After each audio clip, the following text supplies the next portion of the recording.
Kalimantan, manggil kiai lagi. Pas besar dia dikasih rizki sama Allah, duitnya miliaran, ngasih alfatnya ke Habib. Kebin otaknya ngendi sih laku kebin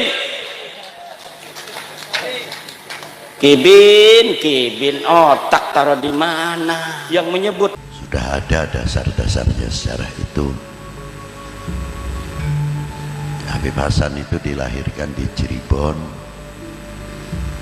Setelah dewasa mendapat gemblengan dari ayahnya yang luar biasa. Umur 17 tahun telah mumpuni beberapa ilmu. Beliau diangkat oleh ayahnya belajar di Haromen. Setelah dari Haromen, beliau terus ke Tarim, Hadramiyah.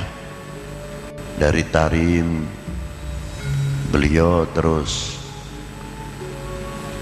ke daerah ke Mesir sampai ke daerah Maroko. Dengan singkat, karena beliau ketika berangkat sudah dikategorikan walaupun seorang yang baru umur 17-18 tahun sudah cukup mumpuni, maka dengan singkat beliau mendapat gelar-gelar dalam studinya. Dan selanjutnya beliau ke India. Sebelum ke India dia tahu di Turki bagaimana peranan Turki pada waktu itu, dan bagaimana Aljazair itu sendiri yang dijajah oleh Prancis dan dijajah juga oleh Turki kalau tidak salah, Spanyol. Begitu pula di India dijajah oleh Inggris sebelumnya, akhirnya dipatahkan oleh Spanyol hingga penguasa di India pada waktu itu dipimpin oleh Spanyol. Pengalaman-pengalaman yang didapati oleh beliau sangat mendukung dalam perjuangan-perjuangan, sebab itu juga terjadi apa yang terjadi di negerinya. Maka setelah beberapa waktu di India, beliau meneruskan napak tilas di Malaysia, Penang. Yang bergelar Sayyid Thohir itu bukan Habib Hasannya, tapi yang bergelar Sayyid Thohir adalah abahnya.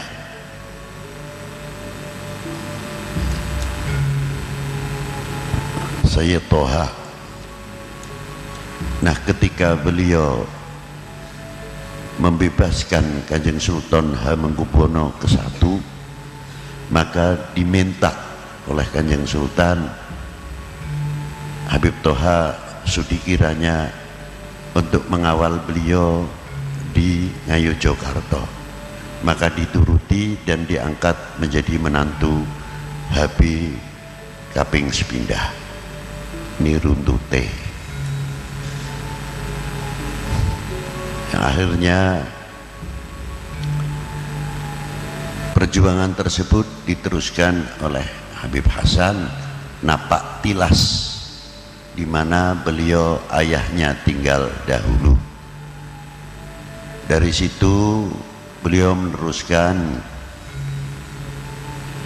masuk ke Banten, yang sebenarnya Sultan Rafiuddin sudah dibuang oleh Belanda ke Surabaya. Kericuan pada waktu itu Sultan terakhir, maka kericuan keramaian yang ada, fitnah mulai muncul. Beliau Al-Habib Hasan terpanggil untuk menyelesaikan supaya pihak penjajah, dengan kata lain, tidak semena-mena.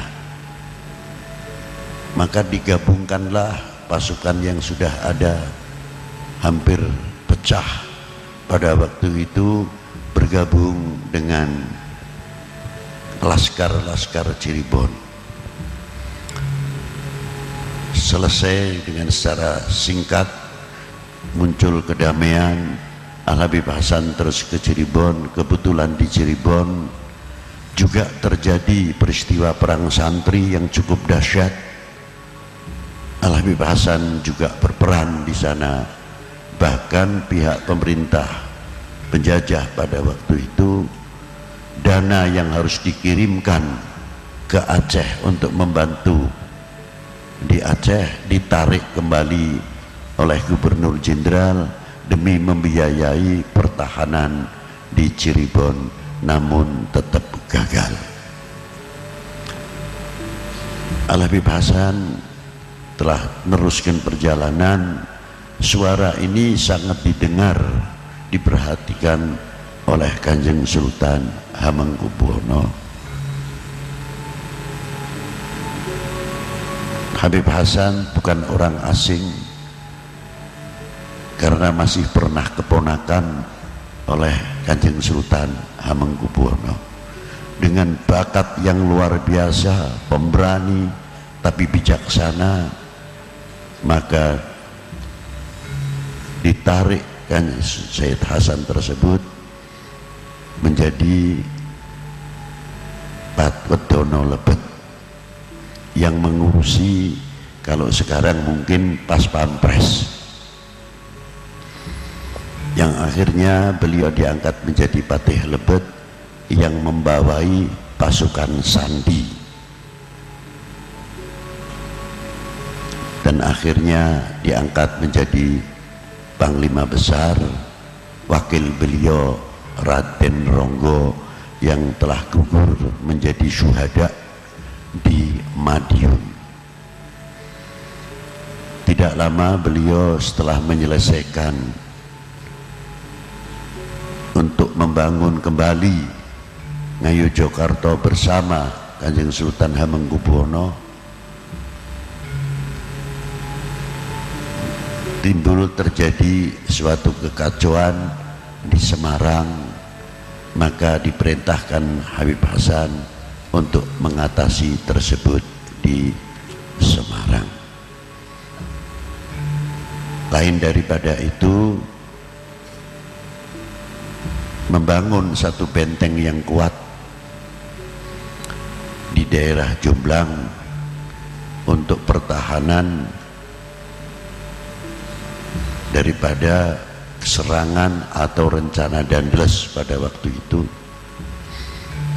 sehingga beliau mendapat kekuasaan penuh dalam memimpin oleh Kanjeng Sultan Hamengkubuwono, dan beliau yang terakhir menetap di Semarang.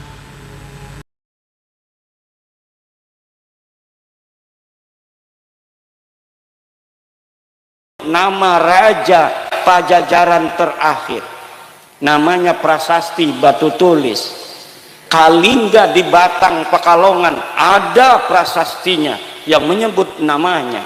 Keraton Surakarta, Keraton Kasunanan, Keraton Yogyakarta, nggak ada bukti sejaman pun masih wujud peninggalan arkeologisnya, budayanya, dan orang-orangnya masih bisa kita lihat. Apalagi semua apa yang ada di Keraton Jogja, Kasunanan, Pakualaman, Surakarta, Hadiningrat, semuanya dicatat semua. Nasab yang mau masuk nyangkok ke Yogyakarta ndak bisa karena ada kekancingannya. Begitu juga ada Balawi mau masuk menjadi cucu daripada Hamengkubuwono kedua, ndak bisa. Ada yang ngaku Balawi cucunya Hamengkubuwono, katanya punya istri anaknya Hamengkubuwono, punya mertua Hamengkubuwono, dan lain sebagainya. Kemudian kuburannya, kuburan Panglima Perang daripada Yogyakarta, dirubah namanya jadi Baklawi. Kanjeng Raden Tumenggung Sumodiningrat. adanya di Bantul Pleret. Dia pahlawan karena dia perang dengan Inggris, lalu Inggris kalah, tetapi beliau meninggal dunia di masjid, dipenggal lehernya sebagai seorang kesatria tahun 1811. Namun hari ini orang Jawa asli itu makamnya jadi bin Yahya. Bu, kira-kira dolim gak tuh orang yang ganti-ganti tuh? Bu, dolim gak? Jawab, jahat apa tidak? Jahat apa tidak? Kalau jahat, kenapa nggak didiamkan?